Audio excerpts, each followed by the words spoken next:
Isang mapagpalang araw po sa atin lahat. Ako po si Junella Bianca de Aguilar at ito po ang aking Day 231 Devotion para sa ating 365 Daily Devotion na pinamagatang Totoo ba ang Purgatory?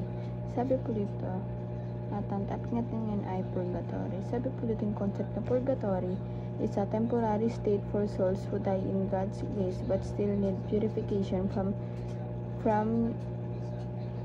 venial sins or temporal punishment. These souls have assured salvation and will enter heaven once finally cleansed.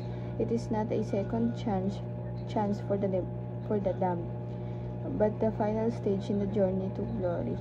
The living can assist these souls through prayers, masses, and indulgences, helping hasten their purification and entry into the eternal joy of God's presence. At ang Bible verse po natin matagpuan sa Hebrew chapter 10 verse 14, for by a single offering He has perfected for all time those who are being sanctified. Sa Tagalog po, sa makatuwid, sa pamamagitan lamang ng isang paghahandog ay kanyang ginawang ganap magpakailanman ang mga nililinis. At ang Bible verse po natin ay teachings na po pala. At ang teachings po natin ngayon ay the Bible teaches. Number 1, Christ's purification is enough. Ito po, yung purification natin po, yung pagbuhos na dugo, yung pagdanak ng dugo ng ating Panginoon sa krus sa krus, sapat na po yun, sapat na sapat, dahil yun yung dugo ng makapangyarihan, dugo ng banal, dugo ng makapangyarihan na kahit sino man, dugo ng malakas kahit sino man, diba? Dugo ng perfecto, diba? Kaya enough na po talaga na wala na dapat na iba pa kundi sapat na yung dugo ng ating Panginoon para sa kaligtasan na binigay niya para sa atin. And number 2 po, Christ's purification is for all time.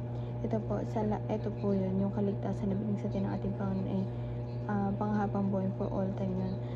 Yung kasalanan natin in the past, in the future, in the present, alam niyo ng ating Panginoon talagang sapat na yung dugo na yun upang mapatawad po tayo na sa mga kasalanan ginawa natin kahit sobrang dami pang tao.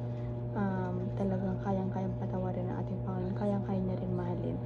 And kaya po for all time talaga ito na walang pinipiling araw, oras, all the time po talaga.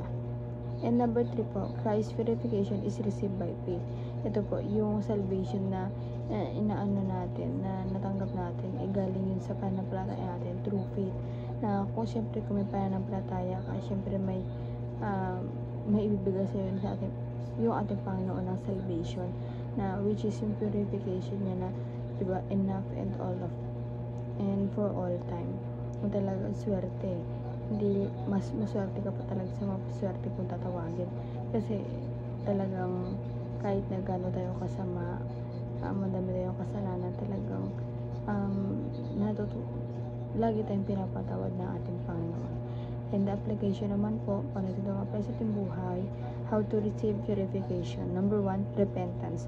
Turn away from sin and turn to God. Ito po, repentance na magsisi tayo sa ating mga kasalanan para makatanggap tayo ng purification, na umalis, talikuran po natin yung mga sin, mga pagkakasala, mga bagay na hindi kinalulugod ng ating Panginoon, at lumapit tayo sa Kanya, magbalik panampalatayahan natin siya, kaysa gumagawa tayo ng hindi karapat-dapat para sa Kanya, na doon natin ma-receive yung purification na talagang pag nagsisi tayo, kailangan hindi na tayo babalik sa dating kasalanan na ginagawa natin, kasi magiging useless lang din yun kung gagawin pa rin natin yun, kasi parang niloloko lang natin ang ating Panginoon, lalong-lalo na yung sarili din natin. And number 2 po, faith. Believe in the finished work of Christ. Ito po, yung faith, manampalataya tayo sa ating Panginoon, maniwala tayo sa Kanya, lagi tayo makapag-communicate sa Kanya through prayer and devotion para talaga ma-receive natin ito. At yung mga pag magbabasa tayo ng Bible, talaga makikita natin doon lahat yung mga finished work ng ating Panginoon, kung ano na bang nagawa niya at gagawin pa lang. And number 2 po, sanctification, live by the Holy Spirit, diba? Ito po, manahan po tayo na kasamang Espiritu, yung espiritu na iniwan ng ating Panginoon na kailangan na nagagabay sa atin kasi wala siya sa piling natin na kailangan manahan tayo na kasama yun. Hindi lamang po ang aking devotion ngayong araw. Sana po may natutunan kayo at huwag po natin itong kalimutan na i-share sa ating mga mahal sa buhay. And God bless po sa ating lahat.